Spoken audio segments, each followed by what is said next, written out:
What's going on, guys? Valken here. Welcome to another episode of Budget Builder. In this series, I want to show you how to build budget decks that starters can use in order to gain soul shards versus the expert AI. Now, these decks I'm going to try to focus on building with the general cards or the common cards you get when you first start the game. You may have to craft one or two if you want to get the full 3 set for each card, but it's absolutely not necessary. And with this deck I'm going to show you, I call it the Soul Harvester because your soul is mine.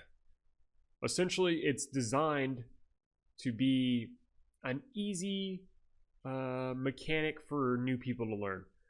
The whole theory behind it is you use your guard creatures to protect you while you deal face damage or clear boards. By clear boards, I mean either using such as the fireball to clear the board if they're already 1 damage down or they only have 1 life left.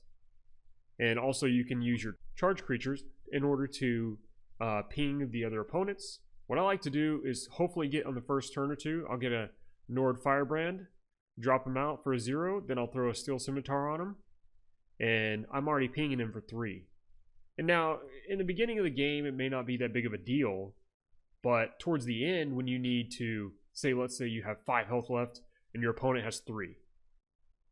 If they have no defenses besides 1 or 2 creatures, and you get lucky and you have a 0 cost charge with, a +2/+2, and there you go, you can ping them and done. Or if you get lucky, or if you need to, you can use the Fiery Imp, pump that up with like a Steel Scimitar +2/+2. Now you're looking at doing 5 damage just from a 1-drop, or I should say from a total of a 2-drop, because with the Fiery Imp you do 1 damage and then it does 2 damage to the opponent after you attack. So if you beef that up so you still get some longevity out of it, you're good to go. Okay, so let's go ahead and run through a couple of the cards here, and I'll include the deck list below in the description, but for now we'll just go through this. So we have Improvised Weapon, give us an item, 3 of these Nord Firebrands in order to get some charge on the field. Fiery Imp, like I explained earlier, you get 3 damage out of a 1-drop. Scouting Patrol, this is just so we can establish some lane presence. The 1/1 Imperials aren't that great, but if you combine them with, let's see, Divine Fervor, then they become 2/2s. So it can add up, obviously. Next we have the Sharpshooter Scout. I like this card because if it's a prophecy, once one of your runes breaks, you can immediately do 1 damage, and that may slow your opponent down from attacking you. Let's say you're two life away and they have a 2/1 on the field, and they break a rune before that 2 to get you down to 2. You get lucky and get Sharpshooter Scout, deal 1 damage to that 1 minion left or creature, and you're good to go. You're safe. Next up we have the Steel Scimitar, like I explained earlier, just a 1-drop 2/2. The Sunhold Medic. I like this card because it's a 1-drop and it also gives you a +0/+2. Some people, may not like it, but for the low cost which you get out of it, it may allow you to maintain lane presence and kind of draw your opponent away from hitting the face and focus on creatures in their lane. The Bone Bow, I like this one too because although it is only a +1, I can silence another creature. So let's say I want to get past and kill another minion, but there's a guard creature in the way. I can get lucky, use the Bone Bow, get a +1 to increase my attack, and also silence that guard so I can get access to the other creatures. Next we have the Bruma Profiteer. So you basically just gain 1 health every time you summon a creature. And it's also a good distraction card. I like to throw it out because sometimes the AI will go for this card rather than face. So it could save you in a situation like that. Okay, Greystone Ravager, just a good prophecy card to have just in case. Kvatch Soldier, 3 of these if you can. If you only have 2, that's fine. But I like them because, they're 2-drop, 2/3 guards. So you can deal with other small threats that only have 2 attack. So they're going to have to waste some type of buff in order to get past your guard. Legion Shield, pretty self-explanatory, gives a creature guard +1/+3. Orc Clan Captain, Other friendly creatures in this lane have +1/+0. This, I like this one because you drop this down when you already have a couple charge creatures out, and all of a sudden their attack is just doubled. Not all of them, of course. Plunder, it's just good to have if you have the spare magicka to throw out and get some extra items in order to buff up those creatures. Rabid Horseman, +3/+0 and breakthrough while equipped with an item. So if you can, so the synergy in this deck is great because although it's not mainly focused on items, if you can get items equipped with some of these creatures, then they become, you know, a 5/2 for 2 and plus whatever the item gives them. So you throw, you know, your Legion Shield on Rabid Horseman, and all of a sudden you have, you know, a huge creature, huge threat on the field for 4-drop. And that obviously is going to warrant some type of reaction from your opponent. Next up, Battle Rage Orc. It's pretty self-explanatory. A good charge card to have if you have no other cards. Okay, so Cast Out. This has saved me a couple times because I'll be on my last rune and somebody will break the rune because they're trying to, you know, go lethal. And then I'll get Prophecy, unsummon a creature using Cast Out, and get rid of that last threat. And that may leave me open to finish off the game the next round. Mighty Ally, summon +3/+0 and breakthrough if the top of your card, if the top deck of your card is an endurance card. I believe that's called endurance, right? Strength, sorry. Derp. And another Rabid Battle Mage. This one is okay if you can get items on it. I like it just because it's a quick 3/3 to throw out there.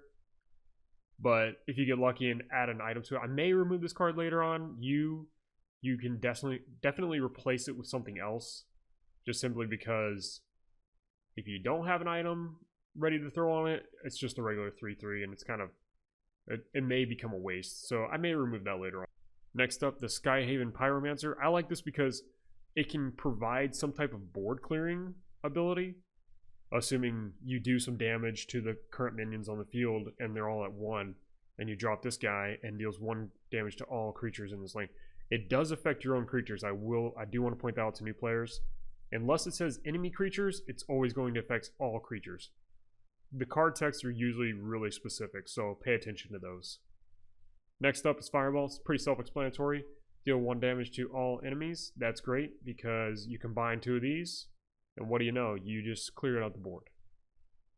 Rampaging Minotaur.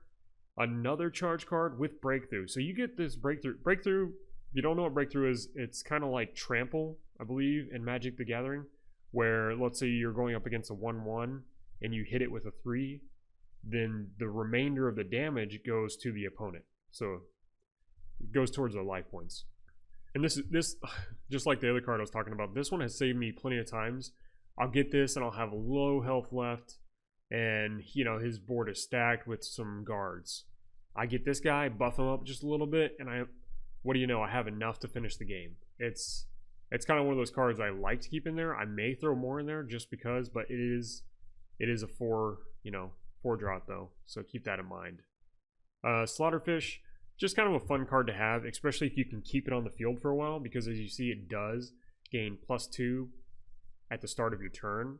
So if you buff that up and then it stays out there for a couple turns, then you have a really big threat.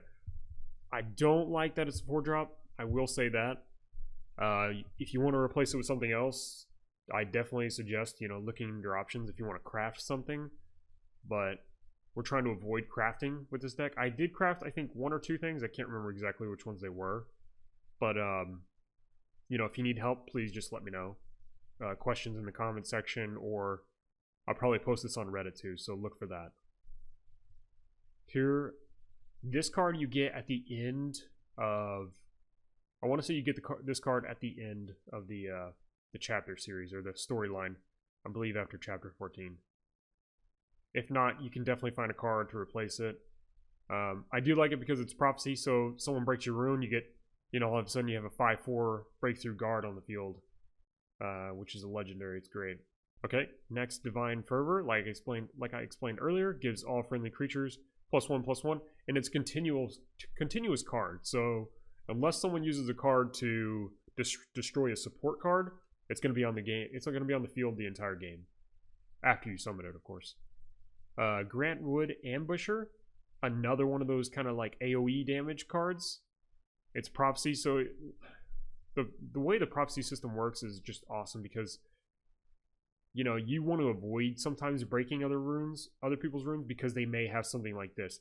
Let's say you're lining up your attack, you have four minions on the field or 4 creatures on the field, and they all are 1/1s, and you're going for that final, or they're 2/1s or something, and you're going for the final kill, and he pops something out like this after you break his rune, and what do you know? Your board just got cleared, and he's safe. That's why I like it too, because it can get you out of some tough spots. Next up, we have the Loyal Housecarl. Another good prophecy card. Has come in handy quite a bit. It is kind of a high cost for what it does, but I do like it just for the prophecy aspect.